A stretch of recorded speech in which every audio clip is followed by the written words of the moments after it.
Août 2008. Ça bouge à la plage verte, le port de Cherbourg. C'est aujourd'hui le grand départ pour la troisième et dernière épreuve de la 39e édition de la Solitaire du Figaro. La Solitaire, c'est une course de voilier des plus spectaculaires. Cette année, ce sont 53 skippers qui sont partis de La Rochelle. Après quelques jours en mer, ils ont fait escale au port de Vigo, en Espagne, pour ensuite naviguer jusqu'ici, à Cherbourg-Octeville. Le dernier objectif de la course est de se rendre à l'Abervrack.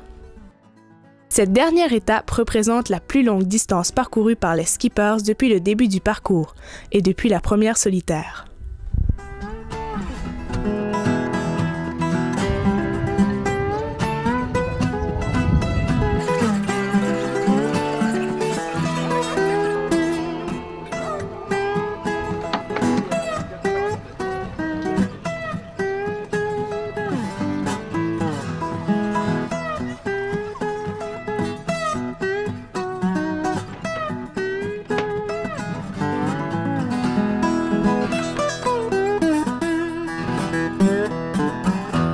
Des courses sur 4 jours, sur 5 jours, enfin des fois même un petit peu plus. Celle-là, elle pourrait peut-être durer 6 jours.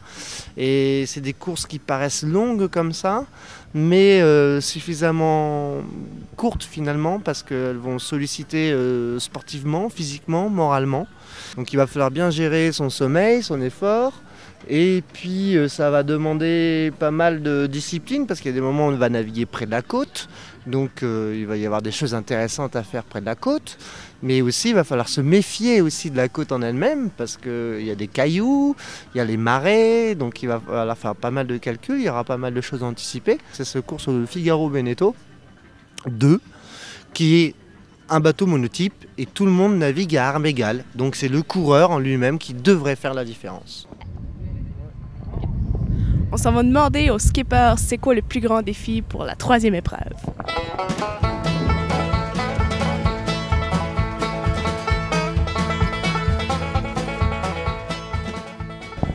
Pour ma part, c'est d'essayer de suivre les premiers, de ne pas me faire larguer au début comme d'habitude, prendre un bon départ et arriver à les suivre. C'est on va dire la longueur, et puis la longueur de l'étape qui a fait plus de 800 000, et puis surtout le vent qui va être fort à partir de samedi. Essayer de remonter au classement général, parce que bon, je cravache depuis la fin de ma première étape pour essayer de remonter, donc on va essayer encore de cravacher, mais en se donnant une limite en fonction des conditions météo, quoi.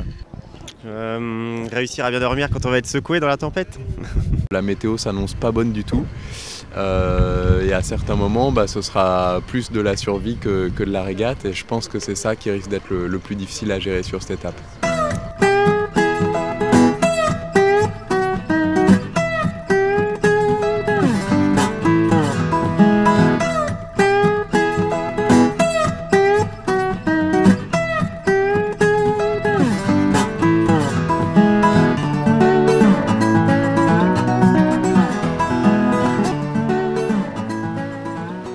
C'est sur l'eau que se terminent ces premiers jours de tournage. Quoi de mieux pour deux Madelinos?